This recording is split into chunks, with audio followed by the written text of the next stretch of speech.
in May, we're excited to be able to visit the Andalusian region in southern Spain. And we'll start our trip in Seville, or Sevilla if you're a local. And then we'll be visiting Granada and then heading down to Cordoba for a really special event that's happening there in May. And then we'll be looping our way back up to Seville at the end of the tour. And if you enjoy architecture and gardens both, this is a big treat. The Moorish architecture and all the detail in tile work and stone is amazing. And there's a very unique climate that we'll be visiting, really hot and dry there. So it has a very specific type of garden with a lot of courtyards and citrus, orange trees, citrus plants, and but still things like roses. You know, it should be really interesting because it's very different from gardens we visited in the UK and France and the Netherlands. It's just a very different style of garden. So I'm excited to see it. In Seville, a highlight will be the Real Alcazar, and as Kristin was mentioning before, we're going to see some of the world's most beautiful tile and architecture, beautiful stonework dating back to the 15th century. Plus, the property just has a vast amount of gardens, which equal about 25 acres total.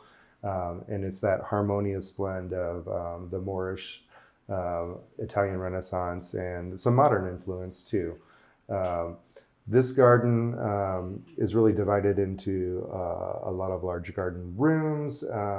So there's going to be a lot of diversity to see. A couple highlights that I'm looking forward to are the Poet's Garden, a Maze Garden, and there'll be an English garden as well, to name a few. So. Interesting. So after we've spent some time in Seville, looking at some private gardens, after we see some really beautiful public spaces, we'll be visiting a really famous, world famous spot, the Alhambra. This Islamic fortress and palace was built in the 13th and 14th century, and it is also an amazing architectural feat, huge, and has beautiful gardens integrated throughout, beautiful courtyard gardens integrated throughout the property.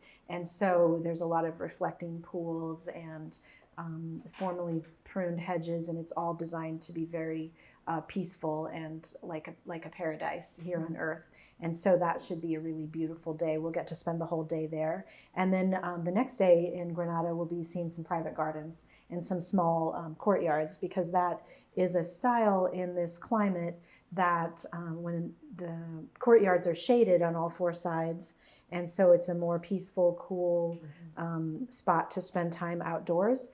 Think bougainvilleas climbing up walls and colorful potted plants and things like that. So we'll be visiting some private gardens, have a little time on our own.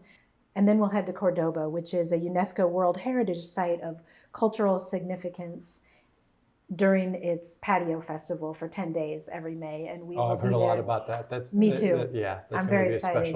And we'll get to be there during this Patio Festival. When we arrive in Cordoba, we'll get to walk through some of the larger patio gardens as a group to get sort of the lay of the land. And then over the next couple of days, we'll have a chance to visit some others on our own. And we'll get to chat with some of the gardeners. This is always one of my favorite parts of these kind of trips.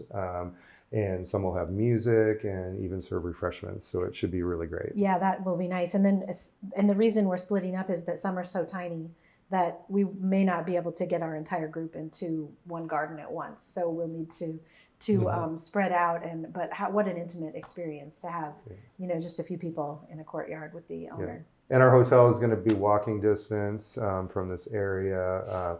We should all get maps with some planned routes, different routes that we can take to view some of the highlighted gardens. There's 50 in total, about 50 in total. Right. And you can choose what you'd like to see and right. what you'd like to do on those. Exactly. Those and in every city, we have a local guide who can really give us the inside story on, local history, customs, and then recommendations for our free time, like where to eat.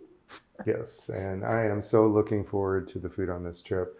And tapas, of course, I think are a great way to experience local cuisine. I could probably live on like thin shaved ham, olives, and cheese. But I've been making my list. of things that I'd like to try when I'm there. I think the fried eggplant with honey and maybe some meatballs in a tomato saffron sauce sounds really wonderful. Yeah, it does. And I'm hoping we can get some fresh seafood, of course. I think I will be following you. Yeah. It sounds Yeah, like you've I'm done jealous. some research. And I can't wait to visit with all our fellow travelers and learn about what they want to do, because Exactly. that's the best part of it. Like, you have ideas planned, but then maybe you get there and you want to do something just a Be little bit different. flexible. Yeah. That's So, right. If you'd like to know more about this tour or any other of our tours, you can click the link in the description below.